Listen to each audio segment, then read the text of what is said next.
depois da qualificação, nós temos aí a missão do presbítero.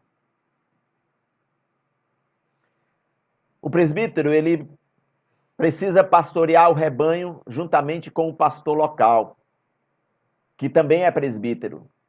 Deixa eu destacar aqui para nós que nas Escrituras Sagradas existem apenas dois ofícios. Dois ofícios. O ofício de presbítero e o ofício de diácono. Eu, ainda que tenha aí, digamos assim, a nomenclatura, o pronome de tratamento de pastor, de reverendo ou coisas assim, eu sou presbítero. Certo? Eu sou presbítero junto com os meus irmãos que são eleitos pela igreja, que são membros da comunidade, para cuidarmos da igreja do Senhor. Então, pastorear o rebanho junto com o pastor local é missão dos presbíteros. E aí nós temos alguns textos que eu vou apenas citar aqui os textos, se vocês quiserem depois verificar, né, quando estiver assistindo, vocês podem dar um pause aí no vídeo e abrir as escrituras para conferir. Atos capítulo 20, verso 17 e 18.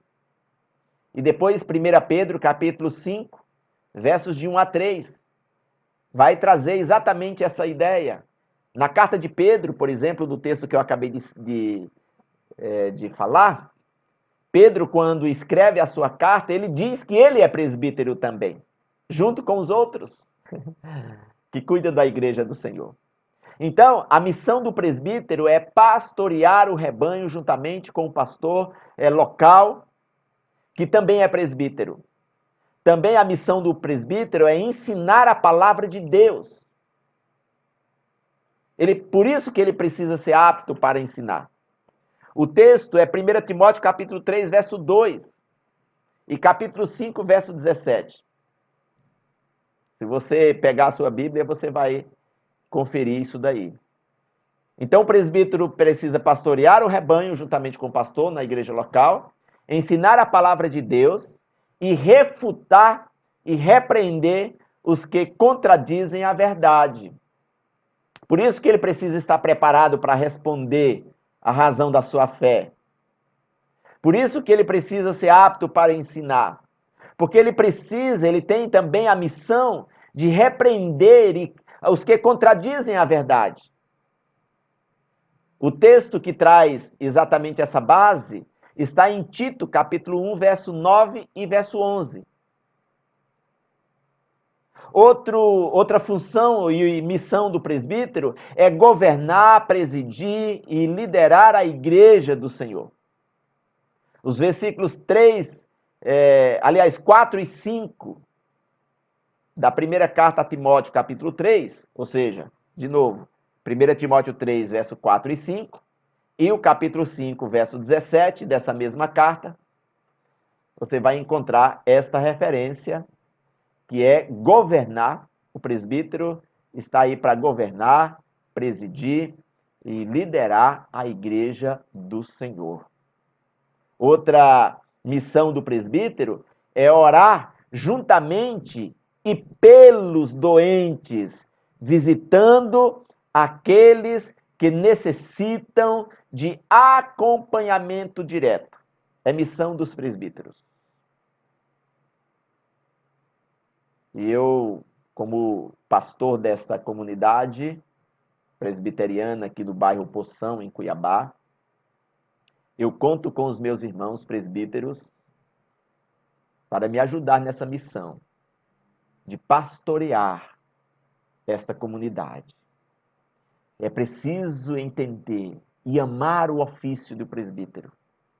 É preciso compreender que o seu chamado, a sua vocação, foi dada por Deus, em primeiro lugar, ratificada pelos irmãos, pelo voto.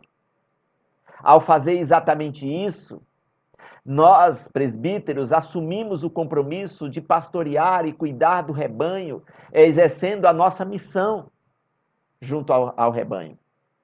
E que Deus, em Cristo Jesus, há de capacitar cada vez mais. Eu conto com vocês, estou com vocês, orando com vocês, aprendendo das Escrituras com vocês, ensinando também a vocês, para que nós possamos ensinar a outros. Exatamente esse exercício do oficialato, que é originado no céu, definido pelo próprio Deus, escolhido e eleito pela vocação que o Senhor traz ao seu coração. Então, meu irmão presbítero, ame este ofício. Tenha a disposição de amar exatamente isso. Cumpra a sua missão. Certo? Cumpra a sua missão. Isso é fundamental. Depois de base das Escrituras para a missão do presbítero, nós temos aí o que diz a nossa Constituição, o nosso manual presbiteriano, o nosso livrinho, né, que rege a igreja. E aí já é algo mais, digamos assim, administrativo, mas também segue aí na função do presbítero. A nossa Constituição diz o seguinte, que o presbítero deve corrigir ou admoestar os faltosos, auxiliar o pastor no trabalho de visitas, instruir os neófitos, ou seja, os novos convertidos, fazer discipulado, consolar os aflitos, aí entra a questão de ser alguém empático, né, que perceba a necessidade do irmão, nós já vimos isso lá atrás, né? Já vimos isso antes, já falei isso aqui antes. Então precisa consolar os aflitos, perceber a aflição, a angústia da alma, chamar para o lado ali, botar, né, a mão no ombro, abraçar o irmão, orar com ele, chorar com ele, instruí-lo, se dispor a ajudar naquilo que ele necessita. Cuidar da infância e da juventude, ou seja, das crianças, dos jovens, se importar com eles, abençoar a vida desses adolescentes.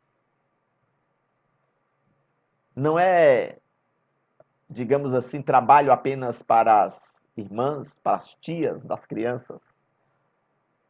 É também nosso, de presbítero, de se importar com as crianças, com os adolescentes, com os jovens. A nossa Constituição diz que nós precisamos cuidar da infância e da juventude. Aí aqui eu me lembro do nosso ministro da Justiça atual, o André Mendonça. Ele tem um ministério com criança. Ele ensina as crianças na sua igreja. Então, cuidar da infância e da juventude é o que diz a nossa Constituição. Não somos só presbíteros, não somos só presbíteros dos adultos, dos idosos. Mas precisamos ser sensível aos problemas dos jovens e dos adolescentes e das crianças. Orar com os crentes e por eles. É o que diz a nossa Constituição. Por isso que o presbítero precisa ter uma vida piedosa, de oração, reservar diariamente um tempo para orar pela igreja, pelos irmãos, porque é missão nossa, é responsabilidade nossa, é constitucional da nossa comunidade. Informar o pastor os casos de doenças e aflições que às vezes o pastor não tem acesso, que às vezes o pastor não dá conta, não sabe. Por isso que é uma boa comunicação necessária entre pastor e liderança. Ainda, né, numa reunião com os meus presbíteros, eu dizia para eles que nós precisamos ser amigos, estabelecer uma relação de confiança, né, de credibilidade, de construção de um pastoreio em conjunto, em concílio. E precisamos ser autênticos, íntegros. Cuidar um do outro. Eu cuidar de vocês, vocês cuidarem de mim. E a gente está aí nessa disposição de ser verdadeiro, de ser íntegro, de abrir o coração, de ministrar um ao outro, de confiar um no outro. Os presbíteros também, segundo a nossa Constituição, têm aí a responsabilidade de distribuir os elementos da Santa Ceia. Isso a gente tem cumprido, graças a Deus, né? Também os presbíteros têm aí a responsabilidade de tomar parte na ordenação de ministros e oficiais.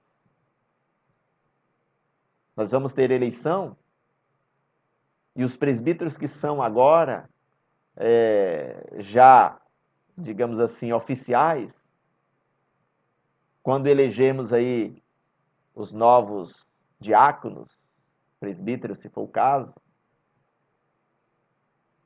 eles têm aí o momento de impor as mãos sobre esses novos oficiais e orar por eles. Então, tem exatamente esse ofício, né? Este compromisso, essa missão de tomar parte na ordenação de ministros e oficiais. Também, na nossa Constituição diz que os presbíteros devem representar o conselho junto ao presbitério e este no sínodo e no Supremo Concílio. Isso está no artigo 5º da nossa Constituição da Igreja Presbiteriana.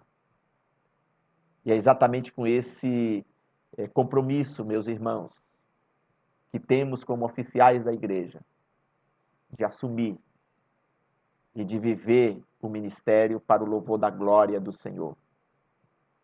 Existem as dificuldades e as adversidades? Existem. São ossos do ofício. Nós não podemos eliminar determinadas situações sendo presbítero, porque faz parte exatamente da constituição de ser presbítero algumas situações próprias, particulares, que os diáconos não passam, que os irmãos comuns não passam, porque faz parte do ofício enfrentar algumas adversidades. Mas é preciso compreender a nobreza de ser presbítero, um ofício nascido, vamos assim dizer, no trono da graça de Deus, trazida para o meu coração, para o seu coração. E esta vocação do chamado de Deus para esse ministério faz toda a diferença, porque é algo muito maior do que um simples voto de um membro comum. Que Deus em Cristo Jesus nos abençoe, nos fortaleça e que tenhamos a alegria de poder ser presbítero no reino do Senhor. A recompensa, fique tranquilo, porque Deus há de recompensar de maneira muito justa o seu ministério, o seu ofício, quando você cumprir e exercer de forma integral. E que Deus seja louvado, adorado, exaltado e bendito por mim e por você. E, obviamente, pela comunidade dos santos. Que Deus nos abençoe, que Deus nos ajude a cada dia a viver para o louvor da sua glória. Encerramos esse vídeo aqui, esperando que Deus em Cristo Jesus abençoe os irmãos e sirva de ferramenta para a edificação da igreja, como também da vida dos presbíteros, dos oficiais da nossa igreja. Deus te abençoe, em nome de Jesus.